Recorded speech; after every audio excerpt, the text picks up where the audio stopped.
Maqaan koo Baqqalaa Damisee jedhama.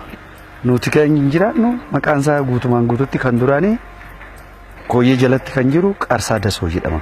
2004 kottaa gadi baay'ee bootarraa hin kaatanii nuun jedhan. Bultii gifaa jedhu bultii ji'a tokko kan hin guunne keessatti. Odoon malatin, odoon mala fixatin, mala nu dhoowwanii raawwatanii kottaa ba'aa nuun jedhan sibsabaa walgahii.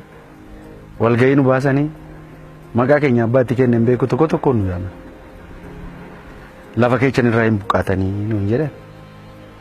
Maaliif jennaan maaliif jedhanii gaafannaan manguddoowwan gaafannaan limaatiidhaaf barbaachisaa kabaamiin keechanii. Bootaa san jennee raawwannee filan bootaa filadhonnaan ka'an jedhan akka bashitaa harree gisee tokkicha. Gisee san nu qarxiidha jennaa isaan kaaree jedhanii birrii 18 fi saantiima 50 shilingii takka keessa. Ana qarxii 15 irraa fudhatan.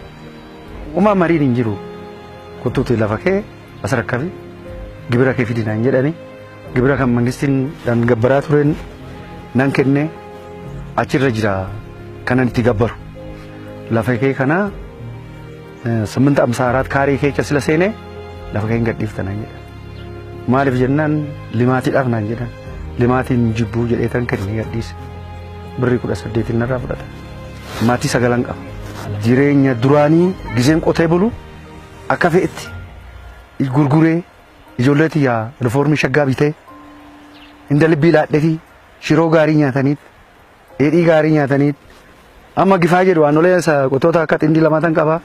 Haati manaa koo koboota gurgurtee bulti kun amma koboota gurguratti waan kaffallu qabnu dirree yoo kaffalte.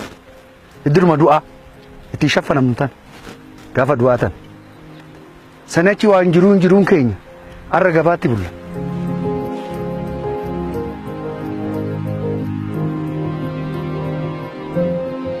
Wanni dubbatanii jiru.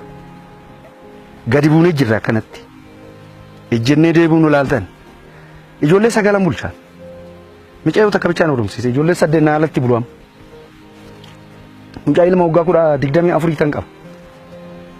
Maaloo isaafillee maaloo lafanaan kennitanii jennaan ilmi fuuniin argatu nuun jedhan. Komitanii fi ammaraariin. Amma lafa irra jirtan kan irratti mana ijaartanii jireenya gaarii jiraachuu hin dandeessu lafa bal'aa qabdu. Inni ijaaru. Na dhoowwan kun asii. Waan ijaara jedhee muka dhaabe dambiin hin dhufa. Dhufee nurratti diigaa. Indagana ana ammoo afanaadhaan nayidha. Hoggananii mana tokko rukuta. Fiqaada malee jedha. Tasaqaayyaanii jirra.